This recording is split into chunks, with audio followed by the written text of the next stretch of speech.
Yetta, how about you roll over and play dead? I will not. Moving forward with the Dekker team. Moving forward together with the Dekker team.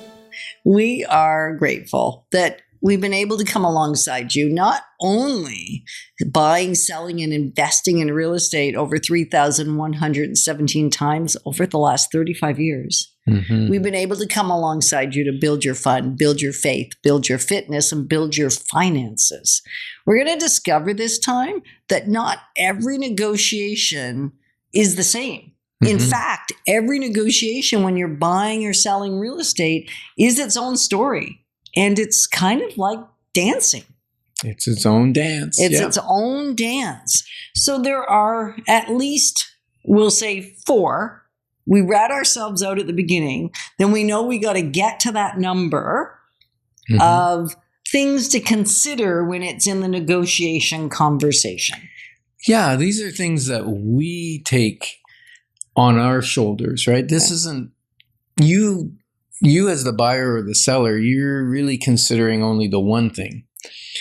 The other ones, as a realtor, we're considering that. And the first is your circumstances, or it's your circumstances. And the motivation as a result of the circumstances. Yes. So the motivation of the buyer matters, and the motivation of the seller matters, and their circumstance, their urgency to sell, or their lack of urgency, or their deep desire to buy that house. It needs to be that one.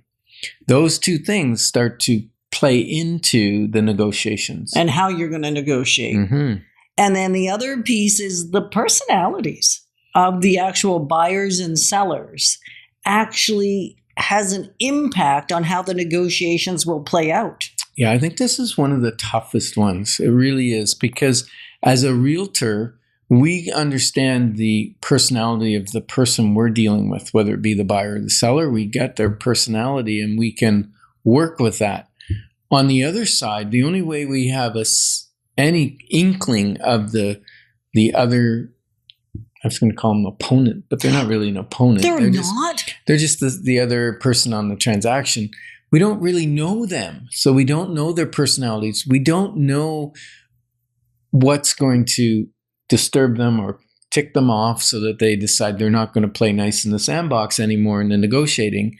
And the only way we have of finding out a little bit about their personality is the conversation we have with the realtor and listening for clues and reading between the lines.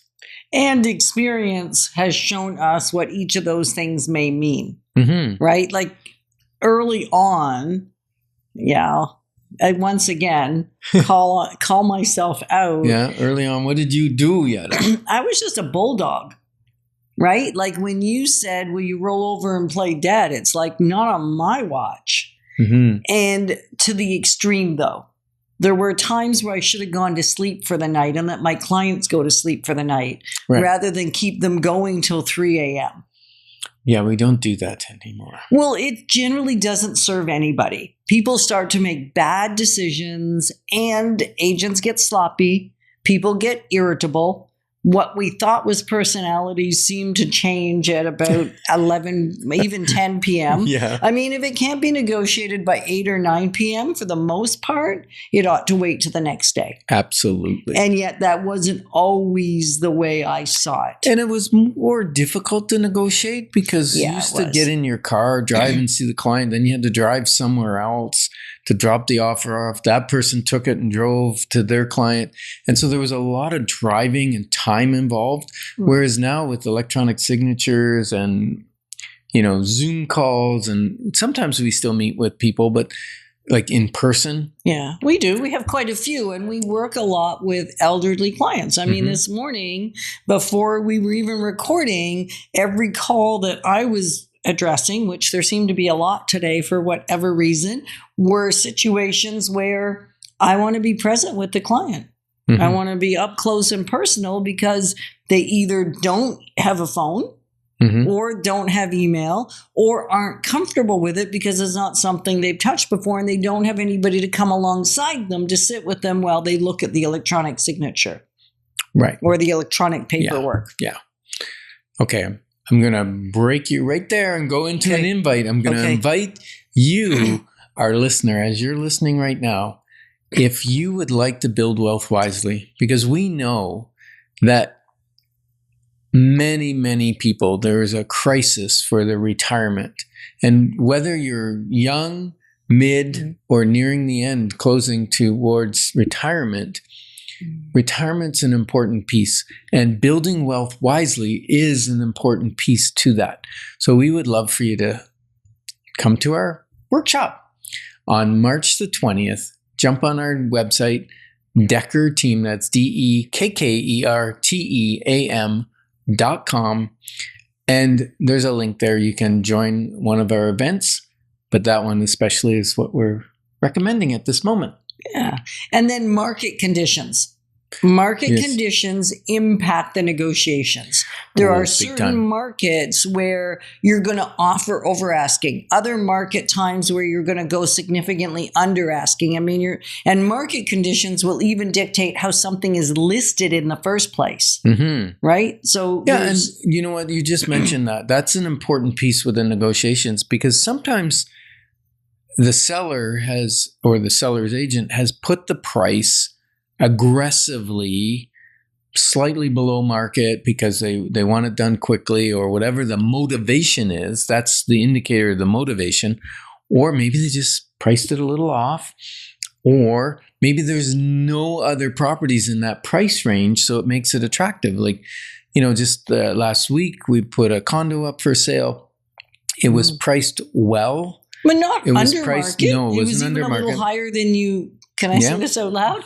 Higher, we priced it higher than your original thought.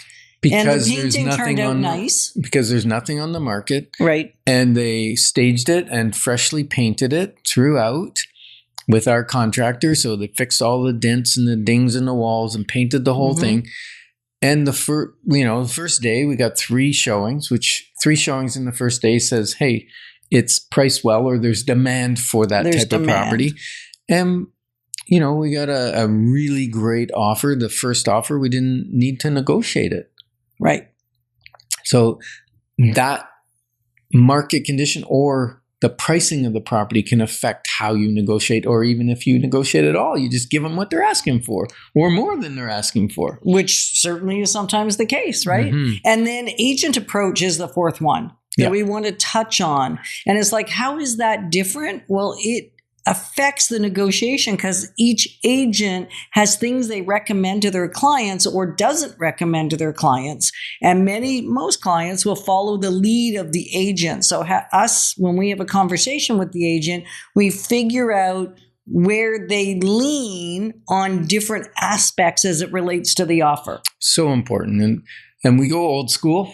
Yeah. There are some agents out there that just send the offer over and don't even call the other agent. And then when they don't get a response for a while, they might text them and say, hey, did you get my offer? But that is a horrible way of doing business. The best way is to pick up the phone, talk to the agent. Sometimes we do that even before we create the offer. Generally. Yeah. And then we create the offer, and then we negotiate, and we plead the case of either the buyer or the seller to the other agent. Yeah, so this might seem like a lot when we talk about negotiating, but it's so important to hire a realtor negotiator who aligns with your goals and your personality. And we're glad that you joined us on Life's Inside Track, because when we move forward together, we've got this. Moving forward with the Dekker team. Moving forward together with the Dekker team.